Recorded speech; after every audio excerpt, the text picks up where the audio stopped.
Hello বন্ধুরা, আজকে আমি একটি দেশি মাছের চচ্চড়ি করব। দেখো আমার পুঁটি মাছ আছে, বেদা মাছ আছে, বাইন মাছ আছে, ট্যাংরা মাছ আছে, নানান রকম মাছ, একদম মিঠা পানির মাছ। বন্ধুরা, এই মাছটাকে ধুয়ে কেটে পরিষ্কার করে নিয়েছি। এখন আমি পেঁয়াজ রসুন বাটা, হলুদ মরিচ আর ধনিয়ার গুঁড়া আর স্বাদ মতো লবণ এটা দিয়ে মাছটাকে আমি সুন্দরভাবে মেখে নেব। হাতে সুন্দরভাবে মেখে নেব। হাতে মাখা মাছ কি মাংস সব কিছুই খুবই টেস্ট, সেটা তো সবাই জানে, তোমরাও জানো, আমিও জানি। যাই হোক বন্ধুরা, এখন আমি এই মাছটাকে সুন্দরভাবে মেখে নেব।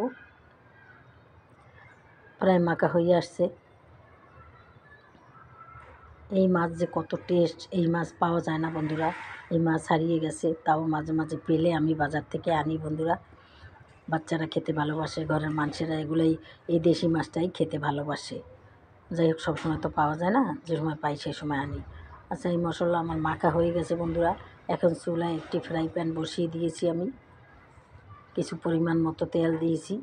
এখন আমি তেলটা গরম হয়ে গেছে, মাছের তেলের ভিতরে আমি মাছগুলার সুন্দর করে সাজিয়ে বসিয়ে দেব। তাহলে তোমরা দেখতে থাকো বন্ধুরা। আজকে আমার দেশি ছোট মাছের, গুঁড়া মাছের, বেশি গুঁড়াও না, মোটামুটি আছে এই মাছের চচ্চড়ি, ভাজা ভাজা আর কি। এভাবে ভাজা ভাজা করে তোমরা খেয়ে দেখবা, কত মজা, কত সুস্বাদু হয়, বলার মতো না। এই রকমের করে রান্না করে দক্ষিণাঞ্চলের মানুষ বন্ধুরা।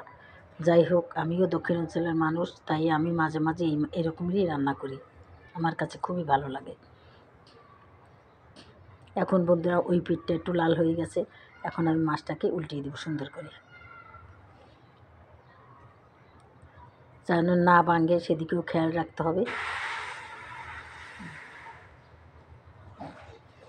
সবগুলো আমি উল্টিয়ে দেবো।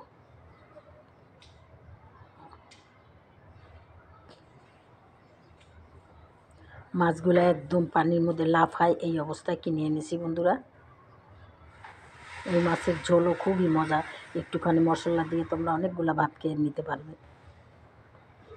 যাই হোক বন্ধুরা, তোমরা দেশের বাইরে থেকে যদি কেউ দেখে থাকো, আমাকে একটা লাইক অবশ্যই দেবে বন্ধুরা। দেখো, আমি মাছটাকে, ওই পিঠটা আমার ভাজা হয়ে গেছে, আবার এখন এই পিঠটা একটু লাল লাল হবে। আর আমি কিছুটা টমেটো দিয়ে দিলাম মিশিয়ে। যখন এই পিঠটাও যখন ভাজা হয়ে যাবে, তখন আমি পরিমাণ মতো পানি দেব,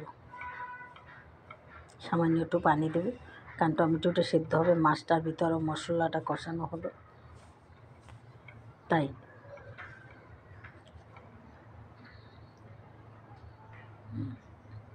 প্রায় হয়ে আসছে বন্ধুরা। এখন আমি কিছুটা ধনিয়া পাতা অ্যাড করে দেব।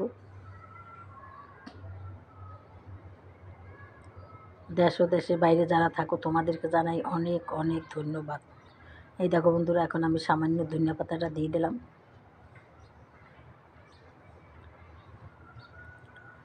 মাছটা প্রায় ভাজা ভাজা হয়ে গেছে বন্ধুরা। এই রকমের করে ভাজা ভাজা করে তোমরা খেয়ে দেখবে, দেখবে কত টেস্ট। এই দেখো, হয়ে গেছে আমার মাছের রেসিপিটা, আজকে দেশি মাছের রেসিপিটা হয়ে গেছে। এখন আমি পরিবেশন করে তোমাদের দেখাবো। আমার ভুল ত্রুটি হলে আমাকে কমেন্ট করে জানিয়ে যাওয়া। দেখো বন্ধুরা, এই যে আমার মাছের আসল চেহারা। তোমাদের যদি ভালো লাগে তাহলে অবশ্যই আমাকে একটা লাইক দেবে, আর আমার চ্যানেলটাকে সাবস্ক্রাইব করে দেবে এবং শেয়ার করে দেবে। তাহলে বন্ধুরা সবাই দেখবে, আর আমি সুন্দর সুন্দর ভিডিও নিয়ে আসতে পারবো। তাহলে বন্ধুরা, আজকের মতো রাখি। আসসালামু আলাইকুম, খোদা হাফেজ। যে যেখানে থাকো ভালো থাকো, দোয়া রইল।